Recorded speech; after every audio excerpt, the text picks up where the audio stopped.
বিশ্বাসী উপায় এই প্রসঙ্গে ঠাকুর খুব সুন্দর একটি গল্প বলছেন। বিভীষণ একটি পাতায় রাম নাম লিখে ওই পাতাটা একজন লোকের কাপড়ের খুঁটে বেঁধে দিয়েছিলেন। ওই লোকটা সমুদ্রের পাড়ে যাবে।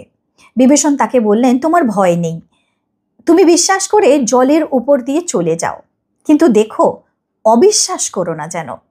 যেই অবিশ্বাস করবে অমনি জলে ডুবে যাবে। লোকটা বেশ সমুদ্রের ওপর দিয়ে চলে যাচ্ছিল।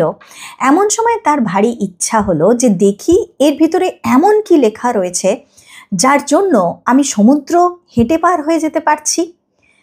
তখন সে খুঁটটি খুলে দেখলো যে তার ভিতরে কি লেখা রয়েছে। দেখলে কেবল রাম নাম।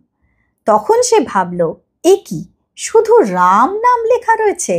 যেই অবিশ্বাস অমনি ডুবে গেল। ঠাকুর বলছেন, পুরাণে আছে রামচন্দ্র, যিনি সাক্ষাৎ পূর্ণ ব্রহ্ম নারায়ণ, তার লঙ্কায় যেতে সেতু বাঁধতে হলো। কিন্তু হনুমান রাম নামে বিশ্বাস করে লাফ দিয়ে সমুদ্রের পাড়ে গিয়ে পড়ল। তার কিন্তু সেতুর দরকার হয়নি।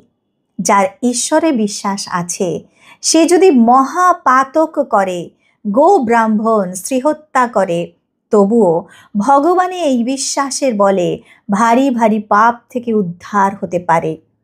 সে যদি বলে আর আমি এমন কাজ করব না, তার কিছুতেই ভয় থাকে না।